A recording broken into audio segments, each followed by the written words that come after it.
আসসালামু আলাইকুম everyone, welcome back to my channel. আমি আজকের পর্বে চিংড়ি বালাচাও দিয়ে মিষ্টি কুমড়ার একটা অসাধারণ রেসিপি শেয়ার করছি। এটা দেখতে যেমন লোভনীয়, খেতেও অসম্ভব মজাদার। চিংড়ি বালাচাও দিয়ে মিষ্টি কুমড়ার এই রেসিপিটা বাসায় একবার হলো ট্রাই করে দেখবেন, আশা করছি নিরাশ হবেন না। কথা না বাড়িয়ে তাহলে চলুন আজকের রেসিপিটা শুরু করা যাক। এখানে আমি হাফ কেজি ওজনের একটা মিষ্টি কুমড়া এভাবে কিউব করে ধুয়ে পরিষ্কার করে নিয়েছি। চিংড়ি বালাচাও দিয়ে রান্না করতে চাইলে অবশ্যই পাকা মিষ্টি কুমড়াটা নিতে হবে, কাঁচাটা দিলে তেমন একটা স্বাদ হয় না। প্যানে পর্যাপ্ত পরিমাণে তেল গরম করে নিয়ে এর মধ্যে দিয়ে দিচ্ছি হাফ কাপের মতো তেঁতু করা রসুন। কিছু কিছু রান্নাতে তেঁতু করে রসুনটা দিলে বেশি ফ্লেভারফুল হয়। আর দিয়ে দিলাম এক মুঠো পরিমাণে পেঁয়াজ কুচি, সেই সাথে দিয়ে দিচ্ছি স্বাদ মতো কাঁচা ঝাল। ঝালটা আপনারা পছন্দ মতো অ্যাড করে নেবেন। এবার এই তিনটে উপকরণকে হালকা ব্রাউন কালার করে ভেজে নিয়ে এর মধ্যে দিয়ে দিচ্ছি আগে থেকে পানি ঝরিয়ে রাখা মিষ্টি কুমড়া, দিচ্ছি স্বাদ মতো লবণ। অল্প কিছুক্ষণের জন্য এবার মিষ্টি কুমড়াগুলোকে কষিয়ে নিতে হবে, একদম পানি ছাড়া। মিষ্টি কুমড়া থেকে এমনিতে বাপানোর পরে পানি বের হয়, সেজন্য কিছু সময় কষানোর পরে এবার ঢাকনা দিয়ে বাপিয়ে নেব 3 থেকে 4 মিনিটের মতো। এর ভিতরে কিন্তু মিষ্টি কুমড়াটা একটু নরম হয়ে আসবে, আর যতটা পানি বের হওয়ার ততটা পানি বের হয়ে আসবে।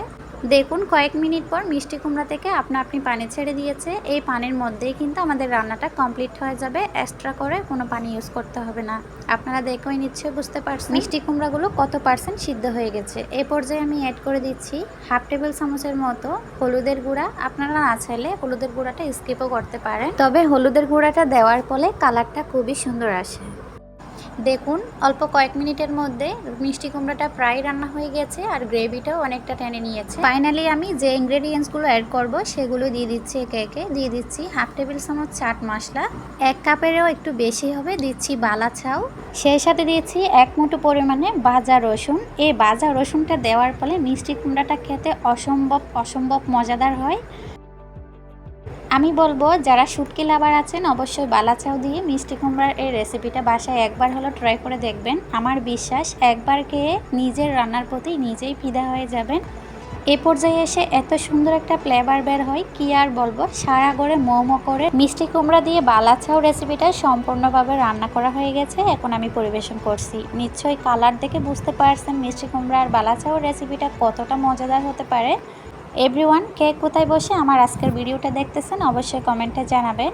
এরকম নিত্য নতুন মজার ইউনিক রেসিপি পেতে আমার চ্যানেলটিকে সাবস্ক্রাইব করে পাশেই থেকে যেতে পারেন। সবার সুস্বাস্থ্য কামনা করে পরবর্তী ভিডিও দেখার আমন্ত্রণ জানিয়ে আজকের মতো এখানেই বিদায় নিচ্ছি।